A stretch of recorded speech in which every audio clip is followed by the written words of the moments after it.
ಓಂ ಅತ್ಯದ್ರಿಕ್ತ ವಿದೋಷಸುಖಮಹಾಜ್ಞಾನೈಕತಾನ ಪ್ರಭಾ ಸರ್ವತ್ರಾಸಕ್ತಿಬೋಧಬಲಸತ್ಸಾರಾತ್ಮ ದಿವ್ಯಾಕೃತಿಂ ದೃಷ್ಟಿಸ್ಥಾನ ನಿರೋಧ ನಿತ್ಯನೀತಿ ಪ್ರಕಾಶಾವೃತಿ ಧ್ವಂತ ಮೋಕ್ಷ ವಿಮೋಕ್ಷದಂ ಹರಿಮಜಂ ನಿತ್ಯಂ ಸದೋಪಾಸ್ಮಹೆ. ಇಲ್ಲಿ ನೋಡಿ, ಸೂರ್ಯ ಇರೋದು ಅಲ್ಲಿ ಬೆಳಕು ಮತ್ತೆ ಇಲ್ಲಿ ಬೆಳಕು ಮತ್ತೆ ಎಷ್ಟು ಆಶ್ಚರ್ಯ ಗೊತ್ತಾಯ್ತಾ? ಇದು ಮ್ಯಾಜಿಕ್. ಇದು ಬೆಂಕಿ ಅಲ್ಲಿ ಸುತ್ತಮುತ್ತನೇ ಕಾಣಿಸೋದಿಲ್ಲ, ನಮಗೆ ಬೆಂಕಿ ಕಾಣಿಸುತ್ತೆ ಅಷ್ಟೇ. ಸುಡೋ ಶಕ್ತಿ ಇದೆ, ಬೆಳಕೊಡೋ ಶಕ್ತಿ ಅದಕ್ಕಿಲ್ಲ, ಮತ್ತು ಒಣಗಿಸೋ ಶಕ್ತಿ ಇಲ್ಲ. ಸೂರ್ಯ ಎಷ್ಟಿದ್ದಾರೆ, ಸೂರ್ಯ ಏನಾದರೂ ಕೆಲಸ ಸುಡ್ತಾ ಹೋದರೆ ಯಾವ ಬೆಳೆನೂ ಬೆಳೆಯೋದಿಲ್ಲ. ಸೂರ್ಯನಿಂದ ಎಲ್ಲ ಸಸ್ಯಕ್ಕೆ ಫುಡ್ ಸಿಗೋದೇ ಸೂರ್ಯನ ಬೆಳಕಿನಿಂದ.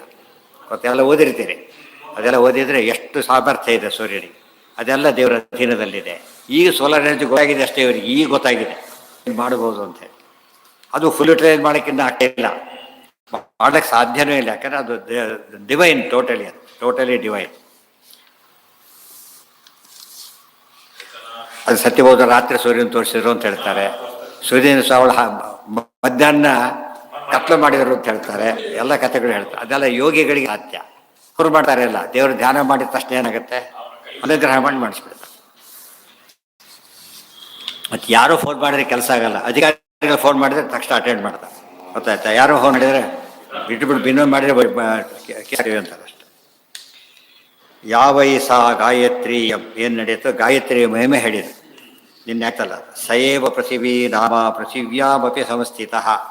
ಬರೀ ಗಾಯತ್ರಿಯಲ್ಲಿ ಅಷ್ಟೇ ಅಲ್ಲ, ಪೃಥಿವಿಯಲ್ಲಿದ್ದು ಪೃಥಿವಿ ಅಂತ ಹೆಸರಿರೋದು ದೇವರಿಗೇನೆ. ಇವೆಲ್ಲ ವಿಷ್ಣು ಸಹಸ್ರನಾಮದ ಮತ್ತೊಂದು ರೂಪ ಇದ್ದಾಗ ಲೆಕ್ಕ. ಗೊತ್ತಾಯ್ತಾ? ಅಲ್ಲಿ ಹೇಳಿದವರು ಅನೇಕ ಕಥೆಗಳನ್ನು ಇಲ್ಲಿ ಹೇಳ್ತಾರೆ. ಧರಣೀಧರ ಬರಲಿಲ್ಲ, ಈಗ ಪೃಥ್ವಿಯೊಳಗೆ ದೇವರಿದ್ದು ಮಾಡ್ತಾರೆ ಅಂತ ಬಂತಲ್ಲ. ಮಹೀಧರ, ಧರಣೀಧರ ವಿಷ್ಣು ಸಹಸ್ರನಾಮದಲ್ಲಿ ಬಂದಿದೆ. ವಿಷ್ಣುತು ಪೃಥ್ವೀ ಸಂಸ್ಥೆ ಜಗತ್ಸರ್ವ. ಇವತ್ತು ಜಗತ್ತು ಭೂಮಿಯಲ್ಲಿ ನಿಂತಿಲ್ಲ, ಭೂಮಿಯಲ್ಲಿ ಪರಮಾತ್ಮ ನಿಲ್ಲಿಸಿದ್ದಕ್ಕೆ ನಿಂತಿದೆ. ಅರ್ಥ ಆಯ್ತಾ? ಈಗ ಬಸ್ ಹಾಗೆ ನಿಂತಿಲ್ಲ, ಡ್ರೈವರ್ ನಿಲ್ಲಿಸ್ತಾನಲ್ಲ ಹಾಗೆ ಹೋಗ್ತಾ ಇಲ್ಲ, ನಡೆಸಿದ್ರೆ ಹೋಗುತ್ತೆ. ವಿಷ್ಣು ಹಿ ಪೃಥ್ವೀ ಸಂಸ್ಥೆ ಜಗತ್ಸರ್ವಂ ಪ್ರತಿಷ್ಠಿತಂ ನಾತಿಶೇತೆ ಚ ತಂ ಕಶ್ಚಿತ್ ನಹಿ ಸಹಿ ಸರ್ವಾಧಿಕೋ ಹರಿ. ಆದ್ದರಿಂದ ಪರಮಾತ್ಮನನ್ನು ಯಾರು ಅತಿಶಯತೆ, ಮೀರಿಸ್ಲಿಕ್ಕೆ ಯಾರಿಗೂ ಸಾಧ್ಯ ಇಲ್ಲ. ಮೀರಿಸೋದು ಅಂದ್ರೇನು? ಇನ್ನೂ ಹೆಚ್ಚು ಗುಣಗಳು ಹೊಂದಬೇಕು, ಸಾಧ್ಯ ಇಲ್ಲ. ಅಲ್ಟಿಮೇಟ್ ಆದ್ದರಿಂದ ಸಾಧ್ಯವೇ. ಉಳಿದವ್ರನ್ನ ಮೀರಿಸೋ ಕಾನ್ಸೆಪ್ಟ್ ಇದೆ, ಆದರೆ ದೇವರನ್ನು ಮೀರಿಸೋ ಕಾನ್ಸೆಪ್ಟಿಗೆ ಅರ್ಥನೇ ಇಲ್ಲ.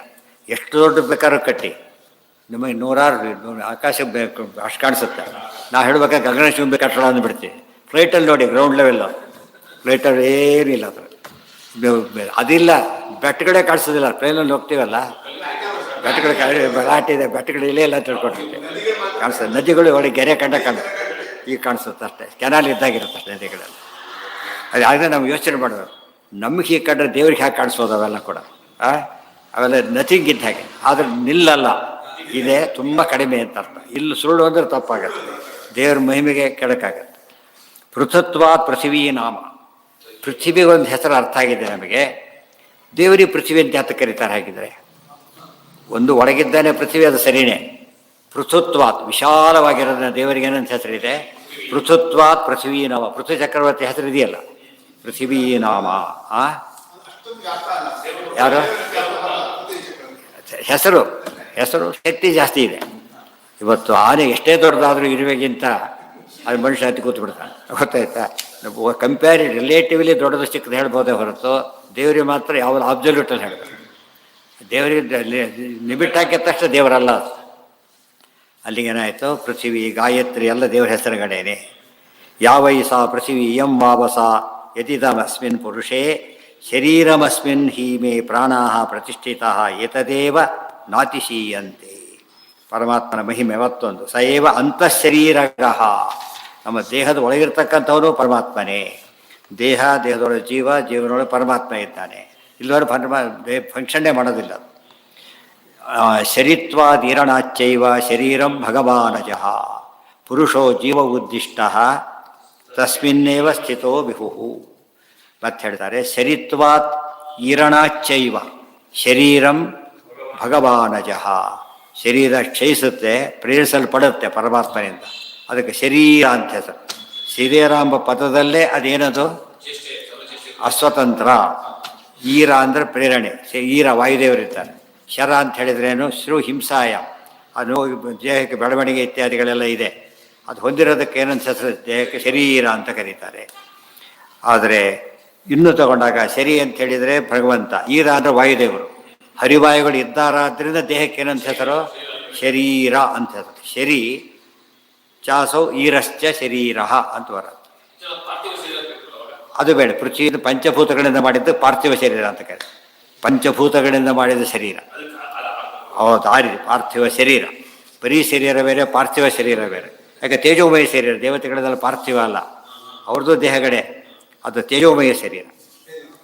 ಪುರುಷೋ ಜೀವಯುತ್ತಿಷ್ಟ ತಸ್ಮಿನ್ನೇವ ಸ್ಥಿತೋ ಬಿಭು. ಪರಮಾತ್ಮ ಒಳಗೆ ಜೀವ ಇದ್ದಾನಲ್ಲ, ಶರೀರ ಒಳಗೆ ಜೀವ ಇದ್ದಾನೆ, ಅವರೊಳಗೆ ಪರಮಾತ್ಮ ಇದ್ದಾನೆ.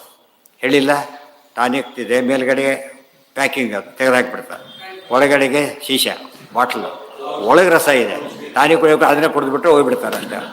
ಅದನ್ನು ತಗೊಳ್ಳಿ, ಒಳಗಿದೆ ಇರುತ್ತೆ, ಇದು ಓಪನ್ ಮಾಡು ಅದು ಸಿಗುತ್ತೆ, ಅದನ್ನು ಓಪನ್ ಮಾಡೋ ಇದು ಸಿಗುತ್ತೆ.